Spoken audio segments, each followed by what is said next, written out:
So we are going to be solving LeetCode problem 117, populating next right pointers in each node. So you are given a binary tree whose structure is like this. You have a left pointer, right pointer, and a next pointer as well. So initially all the next pointer of nodes will be pointing to null. What you have to do is you have to make them point to the right node of that node. So for example, if we take root, which is 1, so there is no node at its right, so 1 will be pointing to null.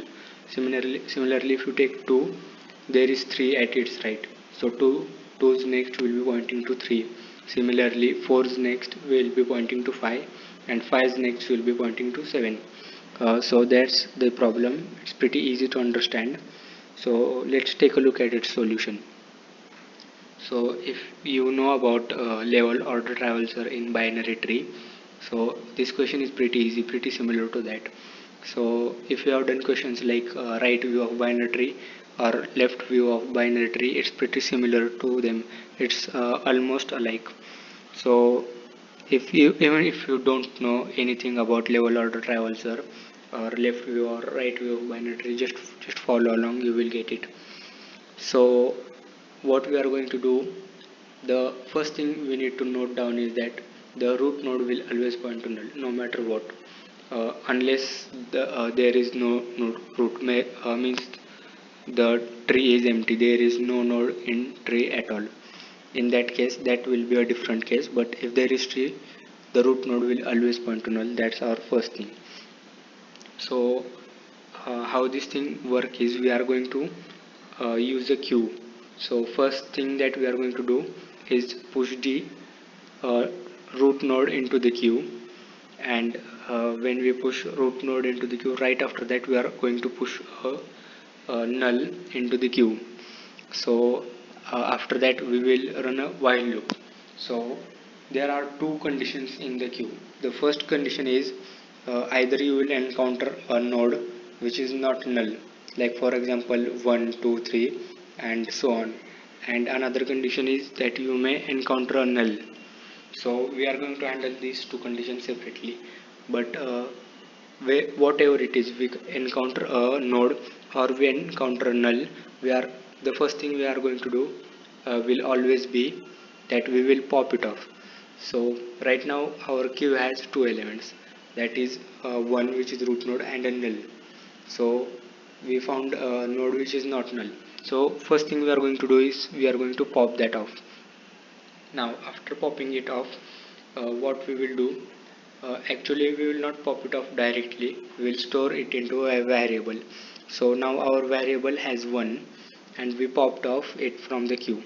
So now the front of the queue is a null node. So what we will do is whatever element we have just popped, we will point its right to whatever is at the front of the queue. It may sound confusing, but it really isn't. So what we just did is we took the 1, so we popped it off from the queue, we stored it in a variable, and right now at the front of the queue is a null pointer. So what we will do is we will point that once right to the null pointer. That's the basic idea of the algorithm. So uh, after that what we are going to do is check if the node that we just popped has a left child or a right child. So in this case we popped off 1, so it does have a left child which is 2, and it also have a right child which is 3, and we are just going to add them to the queue. So as you can see, it has child nodes 2 and 3. We are going to push them into the queue.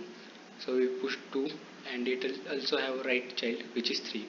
Remember the order, you have to push the left child first and then right child. Otherwise the algorithm may not work. So after that what we encounter is a null pointer. So this is an interesting case. So whenever you encounter a null, you are always going to check if the queue is empty or not. So if the queue is empty, we are just going to break out of that loop, and if queue is not empty, what we are going to do is add a null to our queue. So in this case, before that what we have to do is pop it off.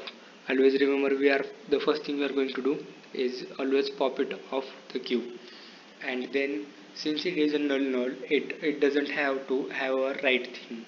So uh, our queue is not empty, so we are going to add another null at the end of our queue, and we will just move forward. So now we have 2. So first thing we are going to do is always pop of the 2. So now we pop of the 2. Now we have 2 in our variable. So whatever is at the front of the queue, which is 3 right now, we are going to point 2's right to the 3. So as you can see, 2's right is now pointing to 3. So we will now we will check if it has any childs. So it does have a child 4 and 5. So we are going to push 4 and 5 to our queue, and we are going to move our pointer. So now we are at 3. So first thing we will do is pop it of 3. Then whatever is at the front of the queue, point its right to the 3. So in this case it's null. So we are pointing 3's right to null. So and check if it has any children. So it does not have a left child, but it does have a right child. So we are going to push it into our queue. And then we will move forward. Now we again encounter null, so we will again check if the queue is empty or not. If it is empty, we are just going to break out of the loop, or else we are going to just add another null at the end of the queue. And now we are at 4. We will pop it off and check. We will pop it off and point its right to whatever is at the front of the queue. In this case it's 5. So now 4 will point to 5, and we will just move our pointer forward. And we also have to check one more thing, that right doesn't have any child, so we don't need to add anything to our queue. So now we are at 5, so we will pop it off, and whatever is at the front of the queue, which is 7, will be pointing its right towards it. So 5's right will be pointing to 7. Then we will move forward, and we will do the same thing with the 7. 7's right will be pointing to null. So now we are again encountering a null. So first thing we will always do is pop it off. So now if we pop it off, our queue will be empty. And remember, when our queue is empty, we are just going to break out of the loop. So that is the algorithm of it. I hope you understand now. So what we are going to do is, first thing we are going to check if our root is null, which means there is no tree is empty. So in that case we are just going to return the root, and then we will make a queue. So queue of node stars, let's just call it queue. And first thing we are going to push into our queue is root node itself. Then we will push on null, and that's it. And then we are going to run our for loop. So we are going to run it in infinite for loop, and the first thing we are always going to do is take whatever is at the front of the queue. So let's just call it node star n, and we will assign it to queue.front. So we took whatever is at front of the queue. So there are going to be two conditions, if first condition, and there is also going to be a else condition. So else, so if our first condition will be that n is null. So if not n, that is our first condition. Remember, from the explanation we had two conditions. Anything from the queue will either be a node or it will be empty. So in this block, if block, we are checking if it is empty, and there is this else block. So whether we are in if block or else block, whether the node is null or not, we are always going to first pop it off the queue. So queue.pop will pop it first. In else also we will first pop it. So in if block, if we popped it, then we have to check if our queue is empty. So if our queue is empty, we are just going to break out of the loop, because there are no any further elements in the queue, and we have completed our traversal.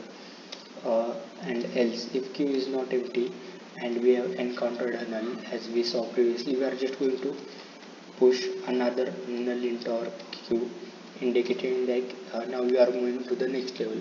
If you know about a level or a traversal, it's pretty similar to that. So in else block, after we pop it, now we have the n, so we are going to point n's next to whatever is that at the front of the queue. So queue dot front. So now n's next it's pointing to queue's front. So now what we will do is we will check if n has anything at its left. So if n has a node at its left, we are just going to push it into our queue n's left. Similarly, we will check if n has anything at its right. If it does, we are also going to push it into our queue. So we pushed left, pushed right, we set its next, and that's pretty much it, I guess. And finally we are going to return the root. So let's see if it works.